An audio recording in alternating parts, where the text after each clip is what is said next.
सर्वप्रथम सगळ्यांना जय ज्योती, जय क्रांती, जय सावता। मी विशाखा यवतकर, यवतमाळ, सरव्यवस्थापक, सावित्री शक्तीपीठ, पुणे, महाराष्ट्र। सर्वप्रथम आपले सावित्री न्यूज इंडिया चॅनलमध्ये पुनश्च एकदा सहर्ष मनपूर्वक खूप खूप स्वागत करते। आज आपणासमोर राष्ट्रपिता क्रांतीसूर्य महात्मा ज्योतिबा फुले यांच्या स्मृती दिनानिमित्ताने प्रस्तुत झालेली आहे।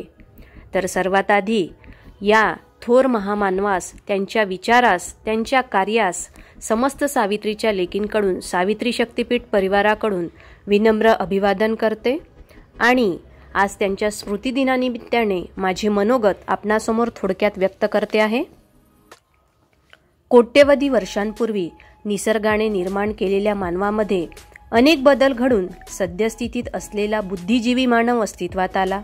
आज मानव चंद्रावर जाऊन आला, पुढे मंगळावरही जाईल। मानवाची आर्थिक, बौद्धिक, शारीरिक, मानसिक प्रगती होत असताना त्याच्या सभोवती असलेल्या वातावरण परिस्थितीचा त्याच्यावर परिणाम होत असतो।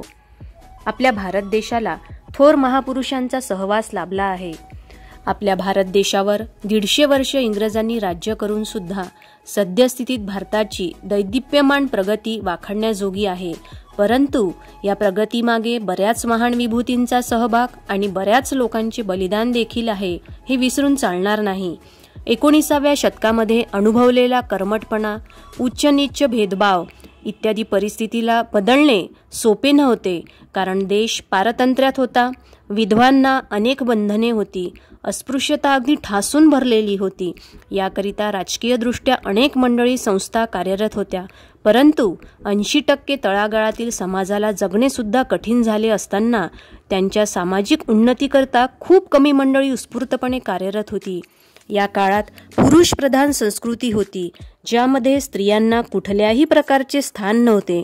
पण एका उक्तीनुसार शिकलेली एक स्त्री घरादाराला पुढे नेई ही गोष्ट फक्त एकाच व्यक्तीला कळलेली होती, आणि ती म्हणजे राष्ट्रपिता क्रांतीसूर्य महात्मा ज्योतिबा फुले। भारताला पारतंत्र्यातून मुक्त करायचे असल्यास शिक्षणाची नितांत गरज आहे, हे त्यांनी ओळखले। पण बहुजन समाजाला असलेले निम्नस्थान व त्यातही समाजातील स्त्रियांप्रती असलेली वाईट वागणूक, विषमता दूर केल्याशिवाय समाजाचा विकास होणार नाही, याची त्यांना जाणीव होती। पुरुष म्हणजे वृक्ष, स्त्री म्हणजे छाया किंवा सावली। ज्याप्रमाणे माणूस जेथे जातो तिथे त्याची सावली असतेच, ती वेगळी करता येत नाही किंवा करूही शकत नाही। त्याप्रमाणे समाजाचा अभिन्न भाग असलेल्या स्त्रीचा विकास झाल्याशिवाय समाजाचा विकास होणे शक्य नाही, याची जाणीव महात्मा फुलेंना होती। त्यामुळे या प्रसंगावर मात करण्याकरिता म्हणून सुरुवात ही नेहमी स्वतःपासूनच करावी, याप्रमाणे त्यांनी सावित्रीबाईंना शिक्षण देऊन परिपूर्ण केले। ज्याप्रमाणे सावलीमध्ये शांतता, थंडावा, निद्रा, आनंद मिळतो, त्याप्रमाणे सावित्रीबाई आपल्या पतीची सावली बनून खांद्याला खांदा लावून शेवटपर्यंत महात्मा फुलेंच्या सोबत होत्या। त्यांच्या प्रत्येक सामाजिक कार्यात हिरिरीने, आत्मीयतेने पुढाकार घेत होत्या। समाजाला, स्त्रियांना उन्नती करण्याकरिता प्रोत्साहित करीत होत्या। आज 21व्या शतकात भारत देश जगाचे नेतृत्व करीत आहे। बुद्धिमत्तेच्या जोरावर भारताचा तिरंगा 7 समुद्रापार फडकत आहे। एका महान स्त्री पुरुष जोडीने या देशाचा कायापालट केला। देशाची स्त्री पंतप्रधान झाली, राष्ट्रपती झाली, अंतराळात गेली, संरक्षण मंत्री सुद्धा झाली। आज प्रत्येक क्षेत्रात स्त्रिया पुरुषांच्या खांद्याला खांदा लावून काम करताना दिसतात। महात्मा ज्योतिबा फुले आणि सावित्रीबाई फुले यांच्या छत्रछायेखाली संपूर्ण मानवजातीला शिक्षणाची दालने उघडी झाली आणि स्त्रियांना शिक्षणासोबतच स्वातंत्र्य उपभोगता येऊ लागले। अशा महामानवाला व धन्य त्या सावित्री माईला संपूर्ण मानवजातीचा शतशः प्रणाम। देवाला सोडलेल्या महिला देवदासी झाल्या, खंडोबाला पूजणाऱ्या महिला मुरळ्या झाल्या, आसाराम बापूला पूजणाऱ्या महिला आज बर्बाद झाल्या।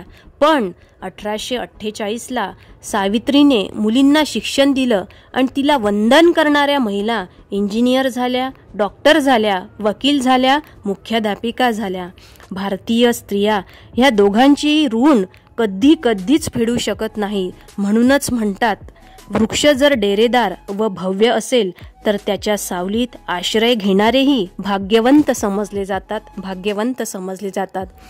आज स्मृतिदिनानिमित्ताने महात्मा ज्योतिबा फुले यांना ही आदरांजली माझ्या मनोगतातून मी व्यक्त केली. माझ्या शब्दांना इथेच विराम देते आणि थांबते.